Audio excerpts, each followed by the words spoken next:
Who am I? A quest for the true self. This is the most important question that every spiritual seeker wants to know. Who am I? If your answer is your name, you are wrong because it was just an identity given by your parents. If you show your body as you, that's not true either because the shape and size of your body changes over time, but you don't. If you think you are a product of the thoughts, ideas, and values, that's neither correct because like emotions, all mental things changes, and whatever changes is not you. You are always the same. And there comes the mystery. Who am I really? To uncover this mystery, we will go over 3 steps here.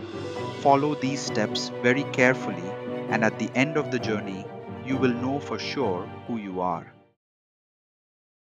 Step 1. Try to recall any past important event of your life. What you are trying to do is just explore the archives of memory in your mind. Look closely. Neither your body goes to the past nor your mind. Similarly, if I ask you to imagine a future event, what you do is witness the projections of your mind created by the power of imagination. Neither your body nor your mind travels to the future. So the first step is to understand you are always here and now. Even though you are experiencing the past or the future, it's always from here. So the primary goal is to get grounded and become fully aware of your presence here and now. There are various meditation methods to do this, but we will not go into the details of those. Step 2. Once you are fully aware of your presence here and now, what do you see? The first thing you see is that your body and the various external inputs it is taking through the senses. Next, all these information are being analyzed and processed by your mind, and then your intellect decides proper course of action internally or externally. This whole mechanism is so spontaneous that without close observation, you will never realize it. But this whole process runs only in the conscious state of mind. Then there is another state of mind when the body consciousness is gone. What remains is only the mind itself. This is called the dream state. If you are conscious about your dream state, then you will know for sure your existence there also. However, you can never see yourself. Try to recall as much as you can. All the stories and projections in your dream are your own creation, and you are in the center stage experiencing them. This you is not very different from the you of your conscious state of mind. Only difference is the body is absent here. Then comes third state of mind, deep sleep, where neither the body exists nor the mind. What exists is only you. However, it's very difficult, almost impossible to identify yourself in this state. The reason being there is no mind to identify it. This is your primordial and original state, but unfortunately, you never know it. So, is there any way to experience it? Yogis have discovered a hack to know it. They realized that to know this state, you must need a mind. However, that mind should felt as non-existent.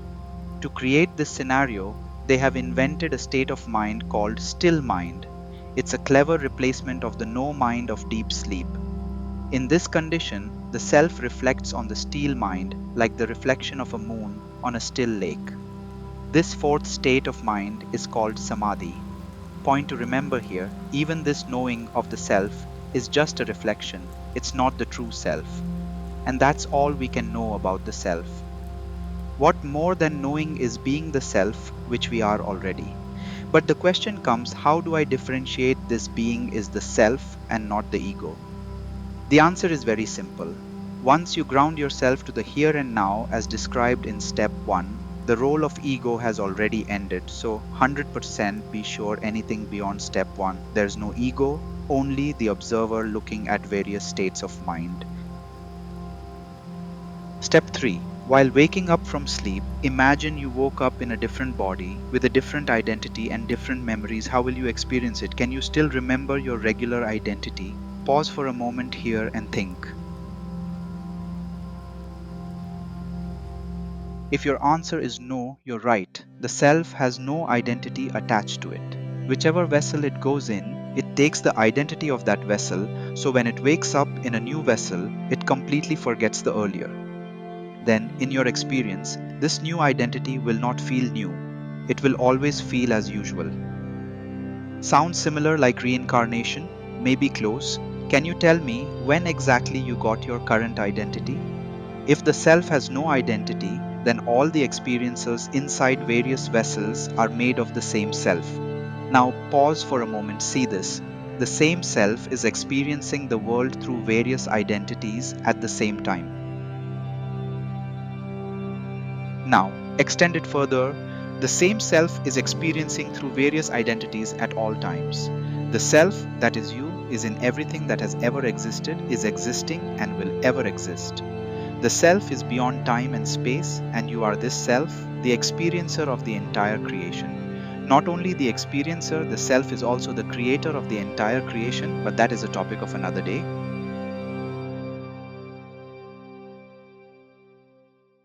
Now, before I end this topic, to counter those people who says the self cannot be described or expressed in words, I will give you 5 examples here which are very close and accurate representations of the true self. 1. A canvas on which all stories are painted.